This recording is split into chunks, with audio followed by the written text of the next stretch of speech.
திமுகவை பொறுத்தவரை தேர்தலுக்கு திமுக தயாராயிடுச்சு. அதுல ஒண்ணும் மாறுபட்ட கருத்து இல்லை. ஆனா இனிமேல் வரக்கூடிய பிரச்சார வியூகங்கள் எதிர்தரப்புல இருந்து அதை முனைமுழுங்க செய்யணும். ஏன்னா உண்மை உறங்கி கொண்டிருந்தால் பொய் ஊர் சுற்ற புறப்பட்டு போயிடும். அப்போ நீங்க அந்த பொய் பிரச்சாரத்தை வலுவிழக்க செய்யணும். திமுக இப்பவும் ரேஸ்ல முன்னால நிக்குது. ஆனா எதிர்தரப்புல ஒரு திருவிழா கோலம் தெரியுது. அந்த திருவிழா கோலம் உண்மை அல்ல. உள்ளுக்குள் 1000 பிரச்சனைகள் இருக்கிறது என்பதை இந்த நாட்டு மக்களுக்கு சொல்லி உண்மையான திருவிழா இங்கே அண்ணா அறிவாலயத்தில் நடக்கிற திருவிழா தான் என்பதை நாட்டு மக்களுக்கு பந்தி வைப்பதற்காகத்தான் இந்த பிரச்சாரத்தை துவங்கி இருக்கிறார்கள். 4.5 ஆண்டு காலம் அரசை நடத்தி இருக்கிறார் எடப்பாடி பழனிசாமி. உண்மையிலேயே சொல்லுங்கள், மனசாட்சிப்படி சொல்லுங்கள், எடப்பாடி பழனிசாமி சுயமாகத்தான் எல்லா முடிவையும் எடுத்தாரா? இல்ல. எடப்பாடி பழனிசாமியை இயக்கியது ஒன்றிய பாஜக. அமித்ஷாவினுடைய கால்களும் மோடியினுடைய கால்களும் அவரை வழிநடத்தின. அவர் கால்கள் இல்லாமல் இருவரினுடைய தோளில் உட்கார்ந்து கொண்டுதான் போய் கொண்டிருந்தார். அவர்கள் இட்ட கட்டளையை தலை மீது வைத்துக் கொண்டு செய்தார். அப்ப யாரை நீங்க விமர்சிக்கணும்?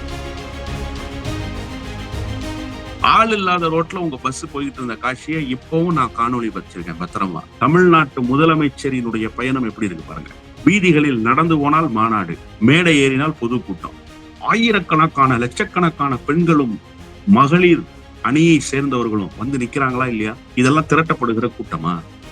திரட்டப்பட்டா இப்படி ஒரு கூட்டம் வருமா? சாலையின் இருமருகிலும் நின்று கொண்டு முதலமைச்சரை ஆற தெளிவு வரவேற்கிறாங்களே, அப்ப யாருக்கு வரவேற்பு இருக்கு? நாம எதிர்க்க வேண்டியது பாஜகவை தான், நாம விமர்சிக்க வேண்டியது பாஜகவை தான். ஏன்னா இங்க அதிமுக சுயமாகவே சிந்திக்கல, சுயமாகவே முடிவெடுக்கல. எல்லாவற்றையும் முடிவெடுத்து இம்ப்ளிமெண்ட் பண்ற இடத்துல இருக்கிறது பாஜக. எனவே பாஜகவை நோக்கி விமர்சனத்தை வைக்கிறார். இதுதான் சரியான வியூகமும் கூட.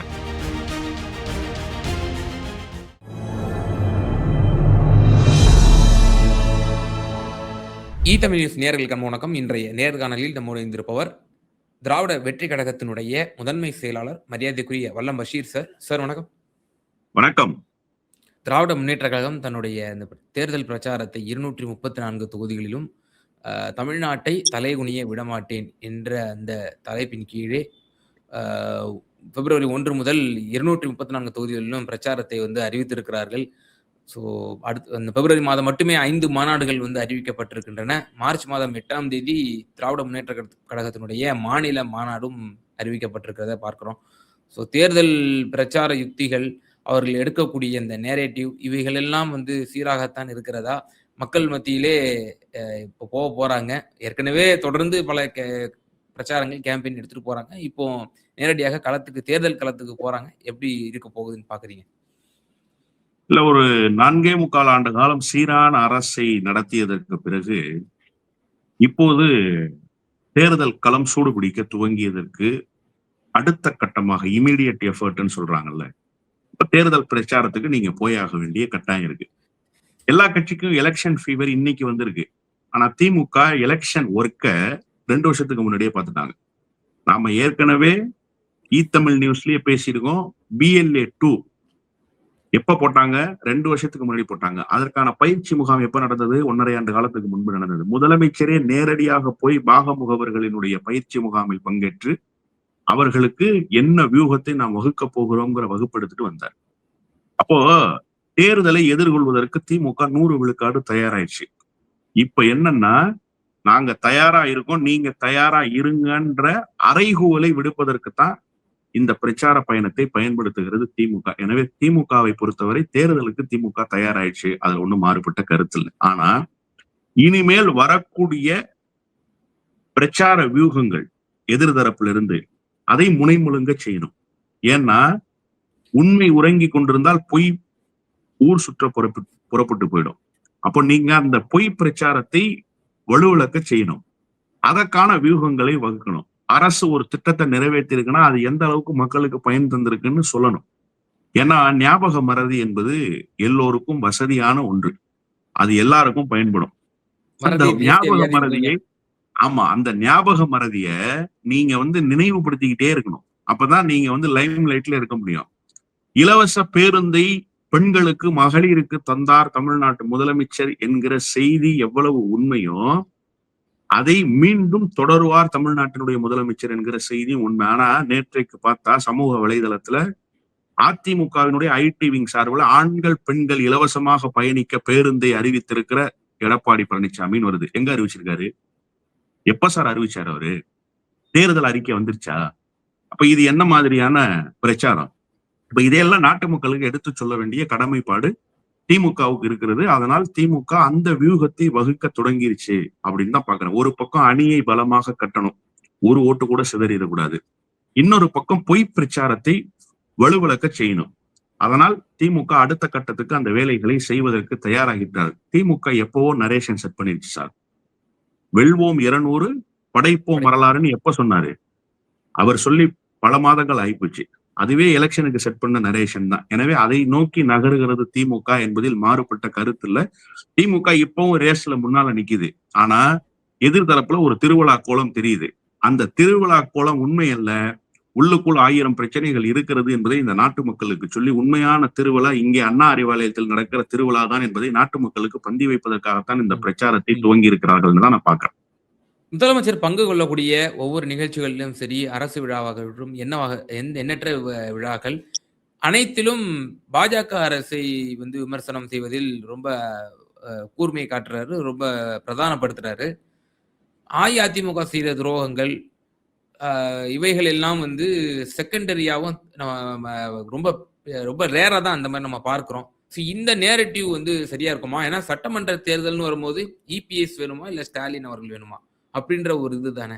இப்போ மாண்பு முதலமைச்சர் நம்ம பிரச்சாரங்களை பார்க்கிறோம், பாஜக எதிர்ப்பை மட்டும்தான் கூர்மைப்படுத்துகிறாரே தவிர அதிமுக கடந்த காலத்தில் இவைகள் எல்லாம் செய்து விட்டன, இதனால் எங்களுக்கு இப்படிப்பட்ட ஒரு பாதிப்பு ஏற்பட்டு விட்டது அப்படிங்கிற மாதிரி நம்ம பெருசா அண்மை காலமாக கிட்டத்தட்ட நான் ரொம்ப நாளா நான் வாட்ச் பண்றேன். அந்த மாதிரியான ஒரு விமர்சனங்கள் மு.க. ஸ்டாலின் அவர்கள் வைப்பதில்லையே. இல்ல, ரொம்ப நல்ல அருமையான கேள்வி. யாருமே இந்த விஷயத்தை உள்வாங்கி இருக்க மாட்டாங்க. நீங்க ஒரு நல்ல பத்திரிகையாளர் என்கிற முறையில் அதை நீங்க உள்வாங்கிறீங்க. ஆனா இதற்குள்ளும் அரசியல் புதைந்து கிடக்கிறது என்றுதான் நான் பார்க்கிறேன். நீங்க அதிமுகவினுடைய பொதுச் செயலாளர் அம்மையார் ஜெயலலிதா, திமுகவினுடைய தலைவர் முத்தமிழறிஞர் டாக்டர் கலைஞர். அதன் பிறகு யாரு? அதிமுகவுக்கு பொதுச் செயலாளர் எடப்பாடி பழனிசாமி. இங்க திமுகவினுடைய தலைவர் தமிழ்நாட்டு முதலமைச்சர் அண்ணன் தளபதி ஸ்டாலின். இப்ப அதிமுக செய்த துரோகங்களை நீங்கள் பட்டியலிட வேண்டும் என்று சொன்னால், அன்றைக்கு அதிமுக சுயமாக எல்லாவற்றையும் செய்தது. நான் சொன்னேன் இல்லையா, ஹெச் முத்திரை கொண்டு வந்தாங்க, எஸ்மா டெஸ்மா சட்டத்தை அமல்படுத்தினார்கள். இவ்வளவும் செய்தது அதிமுகவினுடைய பொதுச் செயலாளர். அப்போ அதிமுகவைத்தான் நீங்கள் விமர்சிக்க வேண்டிய கட்டாயம் இருக்கு. ஆனா உதய் மின் திட்டத்தில் கையெழுத்திட்டவர் யார்? யாரு சார்? எடப்பாடி பழனிசாமி. எடப்பாடி பழனிசாமி சுய நினைவோடு சுய விருப்பத்தோடு உதய் மின் திட்டத்துல கையெழுத்து போட்டாரு. நீங்க நம்புறீங்களா ஒரு பத்திரிகையாளரா? இல்ல. அப்ப அதை செய்ய வைத்தது யார்? 4.5 ஆண்டு காலம் அரசை நடத்தி இருக்கிறார் எடப்பாடி பழனிசாமி. உண்மையிலேயே சொல்லுங்கள், மனசாட்சிப்படி சொல்லுங்கள், எடப்பாடி பழனிசாமி சுயமாகத்தான் எல்லா முடிவையும் எடுத்தாரா? இல்ல. எடப்பாடி பழனிசாமியை இயக்கியது ஒன்றிய பாஜக. அமித்ஷாவினுடைய கால்களும் மோடியினுடைய கால்களும் அவரை வழிநடத்தின. அவர் கால்கள் இல்லாமல் இருவரினுடைய தோளில் உட்கார்ந்து கொண்டுதான் போய் கொண்டிருந்தார். இன்னும் நான் இப்படி சொல்றேனே வெளிப்படையா, அவர்கள் இட்ட கட்டளையை தலை மீது வைத்துக் கொண்டு செய்தார். அப்ப யார நீங்க விமர்சிக்கணும்? இப்ப யாரு சார் இங்க நரேஷன்? திமுக விசஸ் அதிமுகங்கிற களம் இருந்தாலுமே கூட அதிமுகவை வழிநடத்துவது யார்? இத நான் சொல்லல, டிடிவி தினகரன் சொல்றாரு. அம்மா இருந்தாங்க எங்களுக்கு, அதுக்கப்புறம் எனக்கும் அண்ணன் எடப்பாடி பழனிசாமிக்கும் எல்லாமுமாக மோடி இருக்கிறாருன்னு சொன்னாரு. இதானே உண்மை. அப்ப யார நீங்க விமர்சிக்கணும்? அப்ப முதலமைச்சர் கரெக்டா தானே விமர்சனத்தை முன்வைக்கிறாரு. அதிமுக ஒன்னும் செய்யல சார். இங்க அதிமுக சுயமாக எந்த முடிவையும் எடுக்கவில்லை, எந்த அரசியல் களத்தையும் சுயமாக நகர்த்தல. எல்லாவற்றையும் பின்னிருந்து செய்தது அமித்ஷாவும் மோடியும் பாஜகவும். எனவே அவர்களை முன்வைத்து இந்த தேர்தல் பிரச்சாரத்தை முன்னெடுக்கிறார், விமர்சனத்தை முன்வைக்கிறார். இதுதான் சரியாக இருக்கும். இப்ப கூட தேசிய ஜனநாயக கூட்டணி தான் சொல்றாங்க, அதிமுக தலைமையிலான அணின்னு சொல்றாங்க. எங்காவது ஒரு குரல் அப்படி இருக்கா? அப்ப தேசிய ஜனநாயக கூட்டணி வந்துட்டா தமிழ்நாடு எப்படி இருக்கும்? மராட்டிய மாதிரி இருக்கும். தமிழ்நாடு எப்படி இருக்கும்? பீகார் மாதிரி இருக்கும். அதுக்காக ஒரு அஜித் பவார் மறைந்து போக வேண்டும் என்கிற தமிழ்நாட்டு நிலை வர வேண்டாம் என்று நான் கருதுறேன். அது என்னவா வேணுமோ இருந்துட்டு போட்டோம். நாளைக்கு அப்படியே ஒரு ஆட்சி மலர்ந்தாலுமே கூட இதெல்லாம் நடக்கும்ன்றத வரலாற்றில் நாம நிகழ்காலத்துல பார்த்துக்கிட்டே இருக்கோம். அதனாலதான் முதலமைச்சர் மிக சரியாக வியூகத்தை வகுத்து நாம எதிர்க்க வேண்டியது பாஜகவை தான், நாம விமர்சிக்க வேண்டியது பாஜகவை தான். ஏன்னா இங்க அதிமுக சுயமாகவே சிந்திக்கல, சுயமாகவே முடிவெடுக்கல. எல்லாவற்றையும் முடிவெடுத்து இம்ப்ளிமெண்ட் பண்ற இடத்துல இருக்கிறது பாஜக. எனவே பாஜகவை நோக்கி விமர்சனத்தை வைக்கிறார். இதுதான் சரியான வியூகமும் கூட. இப்போ பாஜக விமர்சிப்பது சரி என்ற கருத்தை நீங்கள் கூறியிருக்கிறீர்கள். இப்போ தேர்தல் பிரச்சாரத்துக்கு போறாங்க. களத்துல மாண்பு முதலமைச்சரும் தொடர்ந்து தங்களுடைய பணிகளை செவ்வனேன்னு செஞ்சுட்டு இருக்காங்க. பட் ஆனா இபிஎஸ் என்ன சொல்லியிருக்கிறாரு, நான் மக்களை காப்போம் தமிழகத்தை மீட்போம்ங்கிற ஆல்ரெடி நான் கிட்டத்தட்ட 170 தொகுதிகளுக்கு மேல நான் கவர் பண்ணிட்டேன். இப்ப நீங்க இப்பதான் ஒன்னொன்னும் பண்ணிட்டு இருக்கீங்க அப்படின்ற மாதிரி நாங்க அஹெட்டா இருக்கிறோம், ஏடிஎம்கே அலையன்ஸ் நாங்க என்டி அலையன்ஸ் நாங்க அஹெட்டா இருக்கோம்னு சொல்லி அவங்க ஒரு பக்கம் அதை சொல்லிக்கிறாங்களே, இதை எப்படி பாக்குறீங்க? களத்துல ஏடிஎம்கே அஹெட்டா தான் இருக்குதா, அல்லது திராவிட முன்னேற்ற கழகம் செயல்கள் மூலியமாகவே அதை செய்து காட்டி கொண்டிருக்கிறதா எப்படி பாக்குறீங்க? இல்ல, நான் தான் உங்கள்ட்ட ஒரு செய்தி சொன்னேன்ல, மாரத்தான்ல யார் முதல்ல ஓடுறாங்கன்றது முக்கியம் இல்ல, கடைசியில் யார் முதலாவதாக ஓடி வருகிறார்கள் என்பதுதான் வெற்றியை தீர்மானிக்கும். நீங்க அம்மையார் ஜெயலலிதா கொடநாடு பங்களாவில் போய் ஓய்வு எடுத்து விடுவார் எதிர்கட்சி தலைவராக இருந்தா, வரவே மாட்டாங்க. ஆனா தேர்தலுக்கு 6 மாதத்துக்கு முன்பு இந்த எலெக்ஷன் ஃபயர் ஸ்டார்ட் ஆயிடும். ஸ்டார்ட் ஆனோன்னா அங்கங்க 2 கூட்டங்கள், 2 பிரச்சார பயணங்கள் அப்படி மேற்கொண்டுட்டு போவாங்க. அதன் பிறகு தேர்தல் களம் ஒரு மாதிரியாக சூடு பிடிக்கும். கலைஞர் எப்போதுமே களத்திலேயே நிற்பார். முதலமைச்சராக இருந்தபோது தள்ளாத வயதிலும் பேய்மலை பெருவெள்ளம் டெல்டா பகுதி முழுமைக்கும் தண்ணீர் காடுகளாக சூழ்ந்தால் உடனடியாக அங்கிருந்து புறப்பட்டு டெல்டாவுக்கு விவசாயிகளை சந்திச்சு ஆறுதல் சொல்லி அந்த விவசாய வாடிய பயிர்களை பார்த்து விட்டு போவார். இது கலைஞருடைய நடவடிக்கை.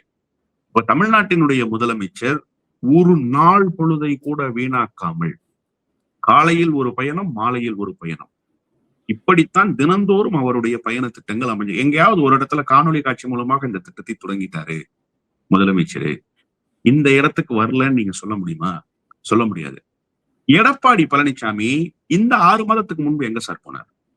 இந்த 6 மாதத்துக்கு முன்பு எங்க போனார்? ஒண்ணும் இல்ல சார், கஜா புயல் விட்டது. கஜா புயல் 4 நாட்கள் எங்கள் டெல்டாவில் ஒட்டுமொத்தமாக மின்சாரம் துண்டிக்கப்பட்டு விட்டன. மின்சார கம்பங்கள் எல்லாம் தரையில் சாய்ந்து கிடக்கு. தென்னை மரங்கள், வளர்த்த தென்னை மரங்கள் பூரா வீதிகளில் வீழ்ந்து கிடக்கு.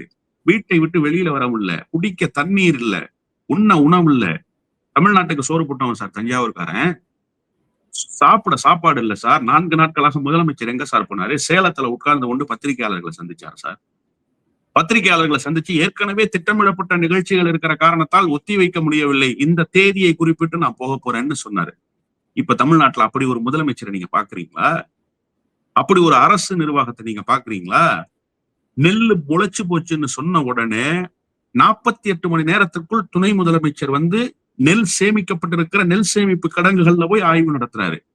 எத்தனை மெட்ரிக் டன் சேமித்து வைக்கப்பட்டிருக்கு, எத்தனை மெட்ரிக் டன் வெளியில அனுப்பப்பட்டிருக்குங்கிற புள்ளி விவரத்தை அரசு முறையாக வெளியிடுது. டெல்டால நின்று அத்தனை அமைச்சர்களும், அத்தனை சட்டமன்ற உறுப்பினர்களும், நாடாளுமன்ற உறுப்பினர்களும், அரசு அதிகாரிகளும் பக்கத்துல நிக்கிறாங்க. அப்போ ஒரு அரசு எப்படி இயங்கி இருக்குங்கிறத கடந்த ஆட்சியிலையும் பாக்குறோம், இந்த ஆட்சியிலையும் பாக்குறோம். நீங்க திடீரென ஒரு பஸ்ஸை எடுத்துக்கிட்டு புறப்பட்டு போய் நான் தமிழ்நாட்டு மக்கள்கிட்ட சென்று சேர்ந்துட்டேன்னா எனக்கு ஒரே ஒரு செய்தி தான் நினைவுக்கு வருது.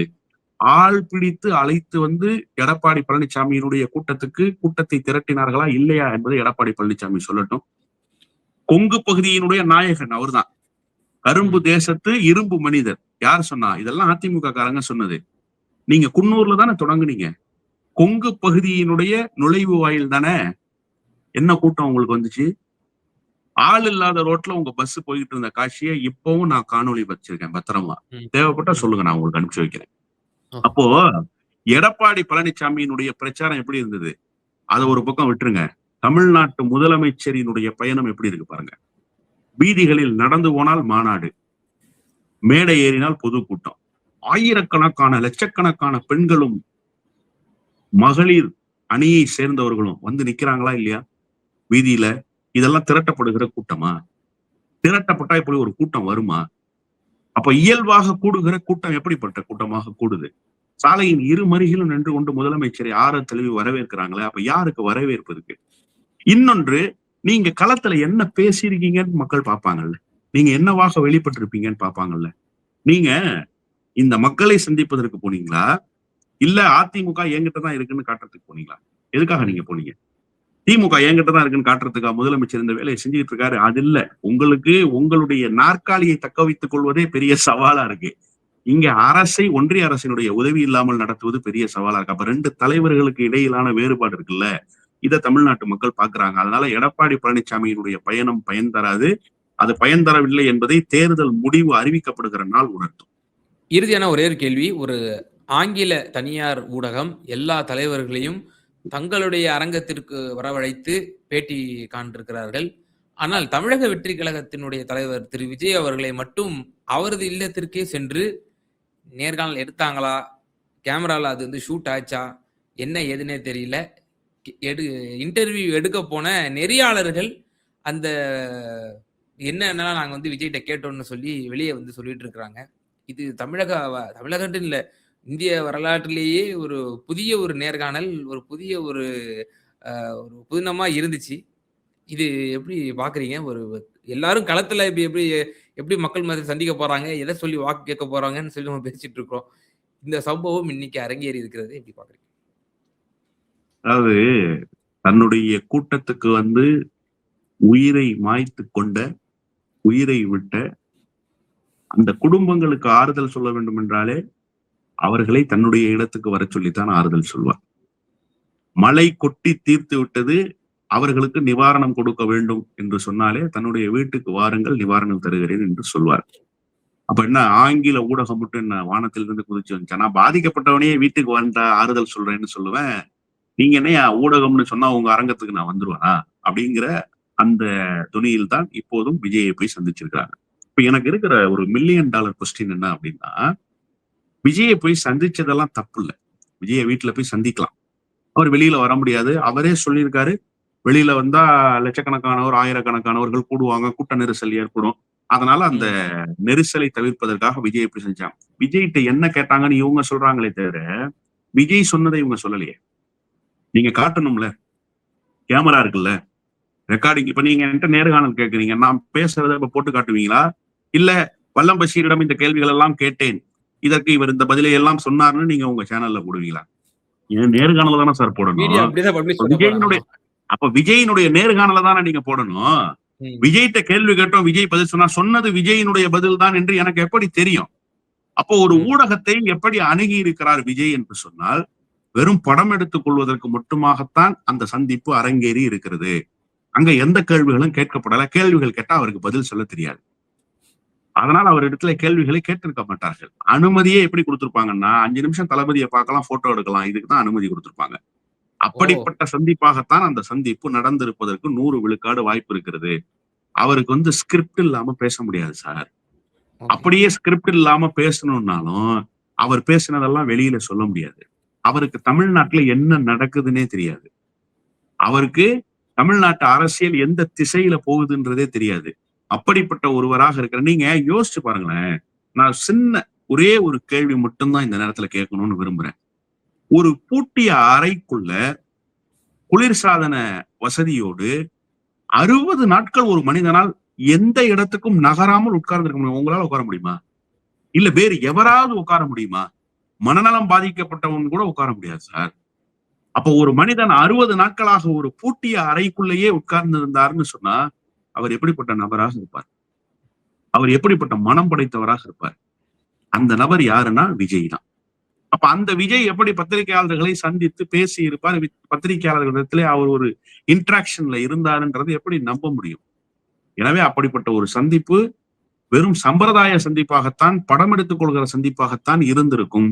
விஜய் ஒரு வார்த்தை கூட பேசி இருக்க வாய்ப்பில்லை. அப்படி பேசி இருந்தால் அந்த ஆங்கில ஊடகம் அதை வெளியிட்டால் மட்டுமே நம்ப முடியுமே தவிர, அதுவரை விஜய் இந்த கேள்விக்கு பதில் சொன்னார் என்பதெல்லாம் இவர்களாக செய்து கொள்கிற சமரசம் தானே தவிர விஜயினுடைய குரல் அல்ல. நிச்சயமா சார். சமகால அரசியல் சூழ்நிலை குறித்து ரொம்ப தெளிவா எங்க நேயர்களுக்கு உங்களுடைய கருத்துக்கள பகிர்ந்தீங்க. ரொம்ப நன்றி. நன்றி.